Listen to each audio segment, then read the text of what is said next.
শুভেচ্ছা, স্বাগত মাছরাঙা নিউজ শোতে। সাথে আছি আমি নাবিলা ফেরদৌস। এই আয়োজনে দিনের গুরুত্বপূর্ণ সংবাদের পাশাপাশি থাকবে রাজধানীর বাইরের আপডেট। এছাড়া থাকছে বাণিজ্য ও ক্রীড়া সহ আন্তর্জাতিক নানান খবর। প্রথমেই সারাদিনের নিউজ আপডেট। পরবর্তী সরকার গঠনের জন্য বিএনপিকে সবচেয়ে উপযুক্ত বলে মনে করেন ৩৯.১% মানুষ। অন্যদিকে ২৮.১% মানুষ জামায়াতে ইসলামীর পক্ষে মত দিয়েছেন। ইনোভেশন কনসাল্টিং এর পরিচালিত পিপলস ইলেকশন পালস সার্ভের দ্বিতীয় দফার প্রতিবেদনে এ তথ্য উঠে এসেছে। সকাল 11:30টার দিকে বাংলাদেশ জাতীয় আর্কাইভস মিলনায়তনে এক সংবাদ সম্মেলনে এই জরিপের ফল প্রকাশ করা হয়। বলা হয়, আগের জরিপের তুলনায় আওয়ামী লীগের সমর্থন 14% থেকে বেড়ে 18.8% হয়েছে। অন্যদিকে এনসিপি ও ইসলামী আন্দোলনের সমর্থন কমে যথাক্রমে 4.1% ও 3.1% হয়েছে।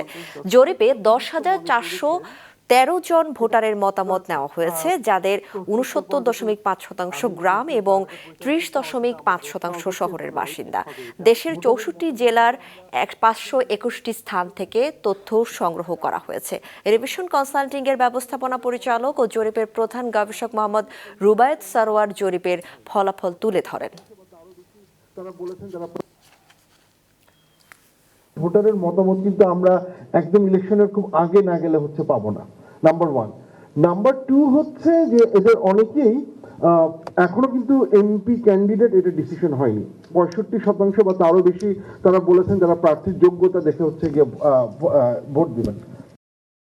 জনগণ নির্বাচনমুখী হলে ও রাজনৈতিক দলগুলোর মধ্যে ঐক্য থাকলে কেউ নির্বাচন ঠেকাতে পারবে না, বলেছেন স্বরাষ্ট্র উপদেষ্টা মোহাম্মদ জাহাঙ্গীর আলম চৌধুরী। দুপুরে চট্টগ্রামে আইনশৃঙ্খলা বাহিনী ও প্রশাসনের সাথে মতবিনিময়ের পর তিনি জানান, আগামী নির্বাচনে 1 লাখ সেনা সদস্য মোতায়েন করা হবে। পাশাপাশি এয়ারফোর্স, নৌবাহিনী, পুলিশ, বিজিবি, আনসার সহ সব বাহিনী থাকবে।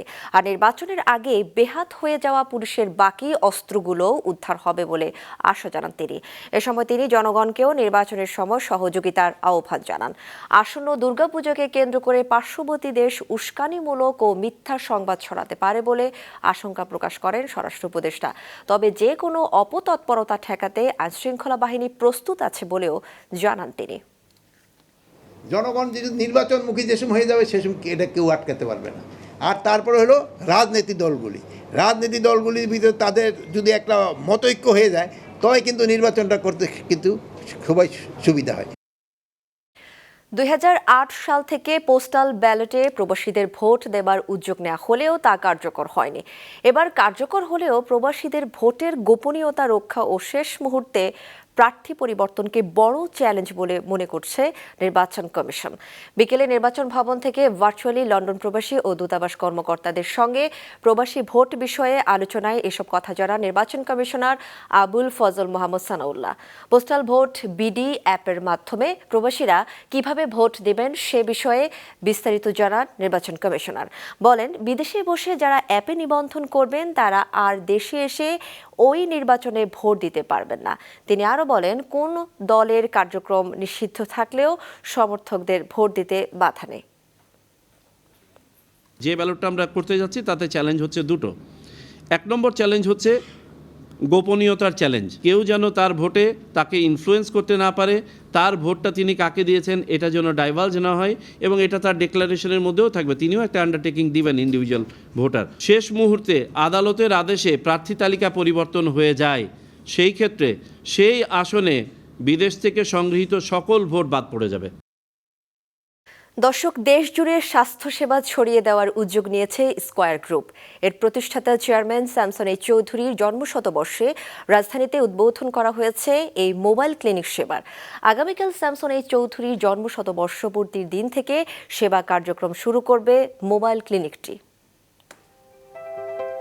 বাংলাদেশের বহুজাতিক শিল্প প্রতিষ্ঠান স্কয়ার গ্রুপের প্রতিষ্ঠাতা স্যামসন এইচ চৌধুরী স্বপ্ন দেখতেন দেশের প্রতিটি মানুষ আসবে স্কয়ারের সেবার আওতায়। সেই স্বপ্ন ও পরিকল্পনার আলোকে বিস্তার ঘটিয়েছেন ব্যবসার। তার মৃত্যুর পরেও থেমে নেই সেই প্রচেষ্টা। স্যামসন এইচ চৌধুরীর জন্মশতবর্ষ পূর্তিতে আরেকটি ব্যতিক্রমী সেবা চালু করল স্কয়ার গ্রুপ। দূরবর্তী প্রান্তিক জনপদে স্বাস্থ্যসেবা পৌঁছে দিতে রাজধানীর গুলশানের স্যামসন সেন্টারে আজ উদ্বোধন করা হলো মোবাইল ক্লিনিক ও টেলিমেডিসিনের মাধ্যমে স্বাস্থ্যসেবা কার্যক্রম ৫৬,০০০ স্কয়ার মাইল জুড়ে।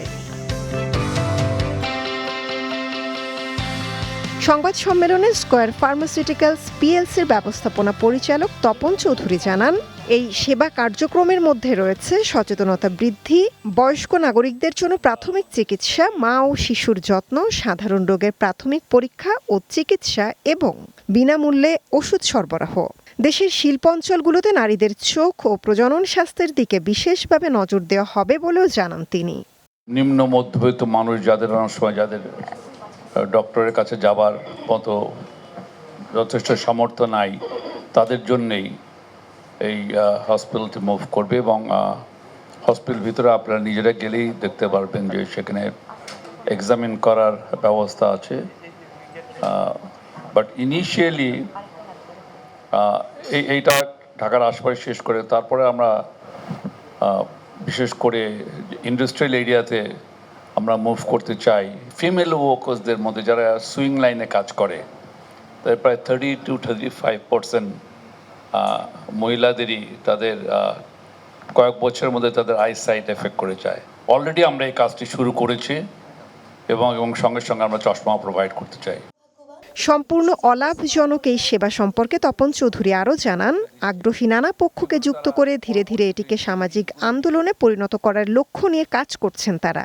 স্থানীয় স্বাস্থ্য কর্তৃপক্ষ ও কমিউনিটি নেতাদের সাথে সমন্বয়ের পাশাপাশি মোবাইল অ্যাপ ও টেলিমেডিসিন সেবার মাধ্যমে দীর্ঘমেয়াদে এর কার্যকারিতা ও স্থায়িত্ব নিশ্চিত করা হবে। ফাউন্ডেশন পরিচিত হবে এবং আমরা আশা করি, বিকজ আমাদেরও তো অনেক বন্ধু বান্ধব ইন্ডাস্ট্রি রয়েছে, সো আমরাও তাদেরকেও এনকারেজ করতে চাই। বাট এই সমস্ত ছোট ছোট উদ্যোগগুলোর মাধ্যমে কিন্তু দেশের একটা বৃহত্তর জনগোষ্ঠীর কাছে আমরা পৌঁছাতে পারি। আগামীকাল ২৫শে সেপ্টেম্বর স্যামসন এইচ চৌধুরীর ১০০তম জন্মদিনে সেবাদান কার্যক্রম শুরু করবে মোবাইল ক্লিনিকটি। মৌমিতা জান্নাত, মাছরাঙা নিউজ শো। ইসলামী বিশ্ববিদ্যালয় অব টেকনোলজির অটোমোবাইল সোসাইটির উদ্যোগে ৭০ জন শিক্ষার্থী ৩ বছরের চেষ্টায় তৈরি করেছেন একটি রেসিং কার, যার ফর্মুলা স্টুডেন্ট চায়না ২০২৫-এর প্রতিযোগিতার জন্য নির্বাচিত হয়েছে। গাজীপুর জেলা রিপোর্টার ফারদিন ফেরদৌসের তথ্যচিত্রে দেখুন নিউজ শো প্রতিবেদন।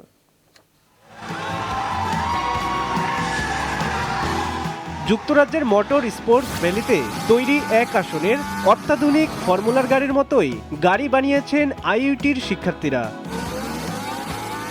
৭০ শিক্ষার্থীর ৩ বছরের চেষ্টায় তৈরি এই গাড়ির ইঞ্জিন ছাড়া বাকি সব সরঞ্জাম দেশেই তৈরি। সফলভাবে গাড়িটি চালানোর এই ছবি তারা ছড়িয়ে দিয়েছে নেট দুনিয়ায়। বিশ্ববিদ্যালয়ের মেকানিক্যাল, আইপিই, সফটওয়্যার, ইলেকট্রিক্যাল এবং বিজনেস অ্যান্ড টেকনোলজি ম্যানেজমেন্ট বিভাগের শিক্ষার্থীদের সমন্বয়ে গঠিত একটি দল গাড়ি তৈরির এই কাজটি করেছে। বাইরের কারো আর্থিক সহায়তা ছাড়াই শিক্ষার্থীদের নিজস্ব উদ্যোগে সংগ্রহ করা ১২ লক্ষ টাকায় তৈরি হয়েছে গাড়িটি। প্রজেক্টের পিছনে ২০২২ সাল থেকে ডিজাইন ফেজ এবং ম্যানুফ্যাকচারিং ফেজে প্রায় ১২ লাখ টাকা খরচ হয়েছে। এটা মোটামুটি আমাদের ম্যাক্সিমামই আমাদের স্টুডেন্টরা বেয়ার করেছে। 5 বছর 6 বছর যখন একটা ডেভেলপমেন্টের মধ্য দিয়ে যাবে গাড়িটা, তখন আমার গাড়িটা একটা প্লেস পাবে।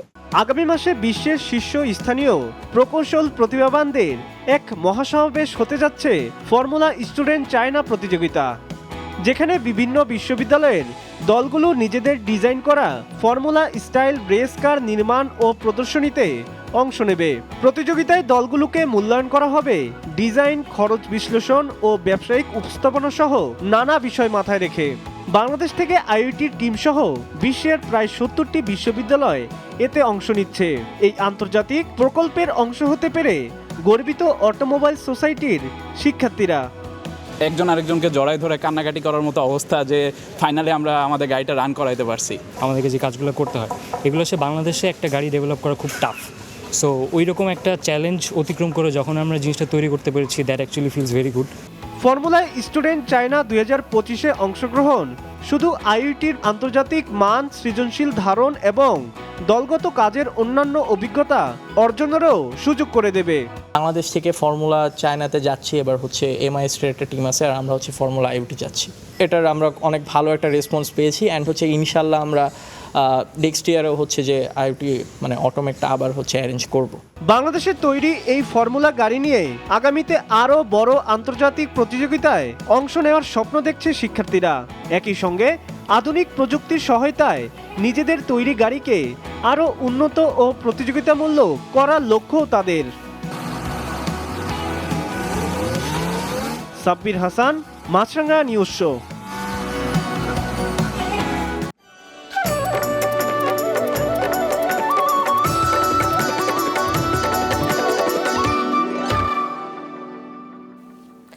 সমতলে বসবাস করা ক্ষুদ্র নৃগোষ্ঠীর মধ্যে মাহাতো, সাঁওতাল, ওরাও, মুন্ডা ও করার সম্প্রদায়ের অন্যতম ধর্মীয় উৎসব হচ্ছে কারাম, যা তাদের শত বছরের ঐতিহ্য। কারাম গাছ ঘিরে পূজা অর্চনা ও ঝুমুর নৃত্যের মাধ্যমে প্রকৃতির বন্দনা করা হয় এই উৎসবে। সিরাজগঞ্জ ও ঠাকুরগাঁও রিপোর্টারদের পাঠানো তথ্য ছবিতে ডেস্ক রিপোর্ট। ক্ষুদ্র নৃগোষ্ঠীর ভাদ্র উৎসব কারাম। বাংলা ভাদ্র মাসের পূর্ণিমার রাতে অনুষ্ঠিত হয় এটি। এবার কারাম উৎসবকে ঘিরে সিরাজগঞ্জের রায়গঞ্জে মাহাতো সম্প্রদায়ের লোকজন কুরমালি পাঠশালা প্রাঙ্গণে রোপণ করে কারাম গাছের ডাল। পরে নারীরা তাতে শাপলার মালা ও শশার টুকরো ডালে বেঁধে দেন পুরুষদের মঙ্গল কামনায়। 5 দিনব্যাপী এই উৎসবের শেষ দিনে কারাম বৃক্ষের ডাল ঘিরে চলে পূজা অর্চনা। সে সময় ঢোলের তালে ঝুমুর নৃত্য করেন মাহাতো সম্প্রদায়ের নারীরা। এই অনুষ্ঠানটা আমাদের শিকড়ে নিয়ে যায়। এখানে আমাদের যে গল্পটা বলা হয়, এই গল্পটাতে আমাদের যে সন্তানরা রয়েছে তাদের চারিত্রিক বৈশিষ্ট্যের সুন্দর একটা বিকাশ হয় এইখানে। সামাজিক জীবনে ধর্ম ও কর্মের গুরুত্ব তুলে ধরে এই ঐতিহ্যবাহী কারাম উৎসব, বলছেন গবেষকরা। কারাম এবং ধারাম দুজন ভাই এবং দুই ভাইয়ের দুই রকম বৈশিষ্ট্য। কারামের বৈশিষ্ট্য কর্ম আর ধারামের বৈশিষ্ট্য ধর্ম। তো ধর্ম এবং কর্ম এই দুটো অঙ্গই যে আমাদের সমাজ জীবনে বা ব্যক্তি জীবনে প্রয়োজন, সেটারই কিন্তু একটা বার্তা দেয় কারাম পরব। এদিকে ঠাকুরগাঁওয়ের সদর উপজেলার শালন্দর পাঁচপীরডাঙ্গা গ্রামে জাতীয় আদিবাসী পরিষদের আয়োজনে কারাম উৎসব অনুষ্ঠিত হয়েছে। প্রাচীন ঐতিহ্য ধরে রাখতে ওরাও সম্প্রদায় প্রতি বছর এই উৎসব করে। আগামীতে যে আমাদের ফসল ফলাদি আছে, বৃক্ষ ফল ফলাদি যারা আসতেছে সামনে, যেন আমরা তাকে শুভকামনা করি, আরও যেন বেশি মঙ্গল কামনা করি। ঐতিহ্যবাহী এই কারাম উৎসবে প্রশাসনের পক্ষ থেকে সহযোগিতা অব্যাহত থাকবে বলে জানায় উপজেলা প্রশাসন। এটির যে নিজস্ব সংস্কৃতি, শিল্প এবং অন্য যে কৃষ্টি কালচার, খাদ্যাভ্যাস, পোশাক পরিচ্ছদ, এগুলো যেন কালের বিবর্তনে হারিয়ে না যায়, সেই চেষ্টা প্রশাসনের পক্ষ থেকে আমাদের থাকবে। কারাম শুধু একটি পূজা নয়, এটি সমতলের আদিবাসীদের একটি উৎসব। সমাজের প্রত্যেকের মঙ্গল কামনার পাশাপাশি কারাম উৎসব সম্প্রীতির আদি প্রতীকগুলোর একটি। সাদেকুর রহমান সিদ্দিকী, মাছরাঙা নিউজ শো। জাতিসংঘের সাধারণ পরিষদের চলতি অধিবেশনে গাজা যুদ্ধ ও মানবিক বিপর্যয় ইস্যুতে শক্ত অবস্থান নিয়েছেন বিশ্ব নেতারা।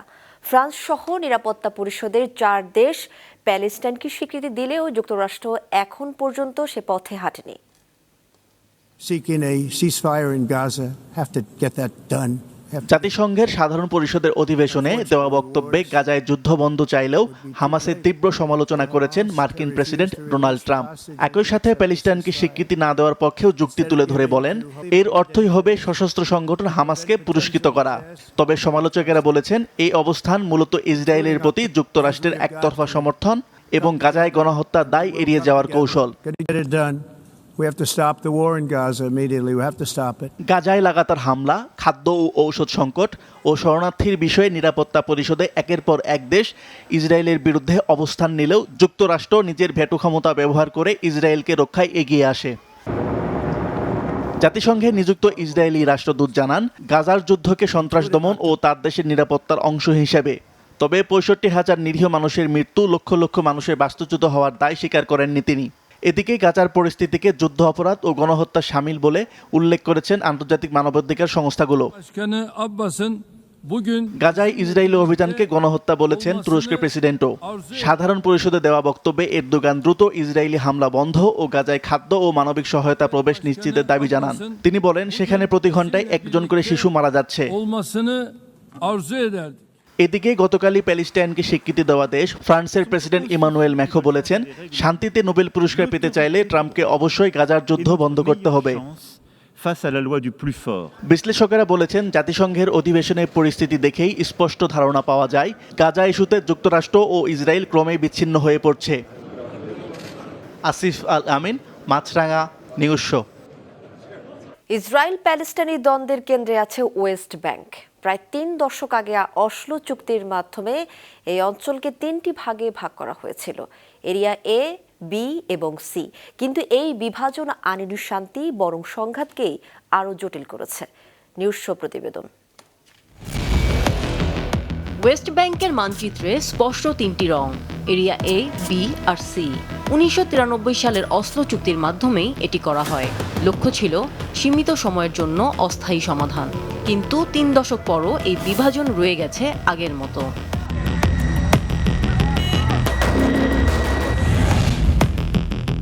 এরিয়া এ ওয়েস্ট ব্যাংকের 18% জায়গা। এখানে রয়েছে রামাল্লাহ, নাবলুস, বেথলেহেম আর জেনিনের মতো বড় শহর। এই এলাকায় বেসামরিক প্রশাসন ও নিরাপত্তা পুরোপুরি প্যালেস্টাইনি কর্তৃপক্ষ বা পি এর হাতে।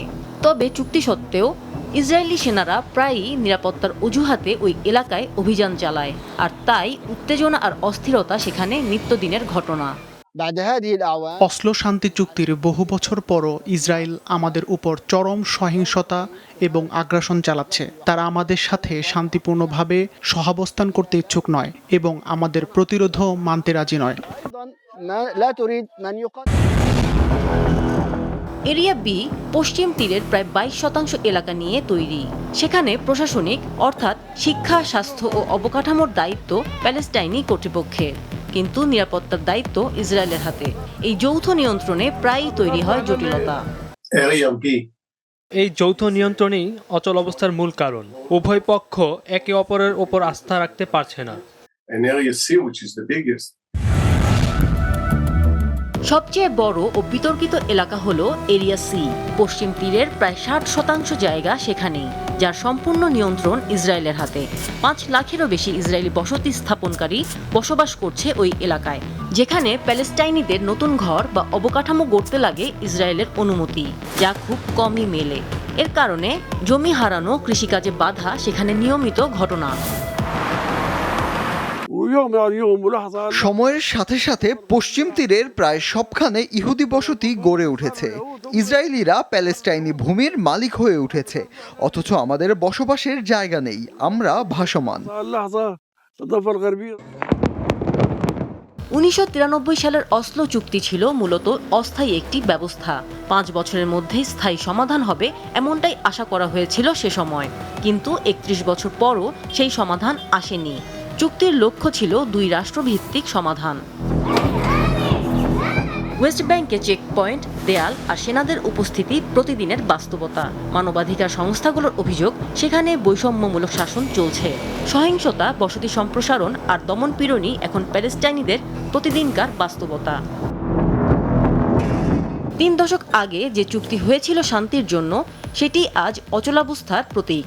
এরিয়া এ, বি আর সি বিভাজন শুধু মানচিত্রে নয়, সেখানকার মানুষের জীবনের সব ক্ষেত্রেই স্পষ্ট। আমিনা লুসি, মাছরাঙা, নিউজ শো।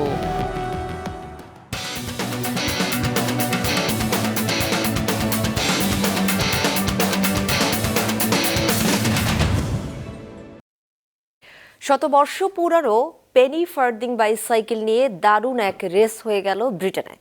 ডাউ সাইজের সামনের চাকা এই সাইকেলের বিশেষ আকর্ষণ। তবে এর রেস মোটেও সহজ ছিল না। নিউজ শো প্রতিবেদনে বিস্তারিত। সামনের চাকা বিশাল বড় আর পেছনের চাকা একেবারে ছোট, এমন বাইসাইকেলের নাম পেনি ফার্দিং। পুরানো আমলের এই ভিনটেজ সাইকেল দিয়ে ইংল্যান্ডে হয়ে গেল British Penney farthing championship. West লন্ডনের হিলিংডন সার্কিটে পেনি ফার্দিং নিয়ে রেসে নামে অভিজ্ঞ রাইডাররা। এমন সাইকেলের সামনের চাকার ব্যাস প্রায় 2.5 মিটার, যে কারণে একবার প্যাডেল ঘোরালেই অনেক দূর চলে যাওয়া যায়। প্যাডেল সরাসরি সামনের চাকায় লাগানো থাকে। 1870 সালের দিকে বেশ সাড়া ফেলে এই পেনি ফার্দিং। ভিনটেজ এই সাইকেল নিয়ে এবারের রেসে শুরু থেকেই লড়াই জমে ওঠে ব্রিটেনের রজার ডেভিস আর জার্মানির ফ্রাঙ্ক আলবার্টের মধ্যে। কখনো আলবার্ট এগিয়ে, কখনো আবার ডেভিস, কিন্তু শেষ ল্যাপে বাজলো ঘন্টা আর তখনই গতি বাড়ালেন ইংল্যান্ডের রাইডার। সবাইকে পেছনে ফেলে তৃতীয়বারের মতো ব্রিটিশ চ্যাম্পিয়নের মুকুট জেতেন রজার ডেভিস। এটা অবিশ্বাস্য, অনেক অভিজ্ঞ রাইডারকে হারাতে পেরেছি, ভাগ্যও একটু সহায় হয়েছে। আজকের জয় আমার জন্য গর্বের। পেনি ফার্দিং সাইকেলের বিশেষ ডিজাইনের কারণে গতি পাওয়া যায়, কিন্তু ভারসাম্য রাখা কঠিন। বর্তমানে এই বাইসাইকেল মূলত ঐতিহাসিক প্রদর্শনী কিংবা জাদুঘরে দেখা যায়। শাহরিয়ার পামির, মাছরাঙা, নিউজ শো। দর্শক, এই ছিল আজকের মতো। আমাদের পরবর্তী সংবাদ সন্ধ্যা 7টায় দেখার আমন্ত্রণ রইল।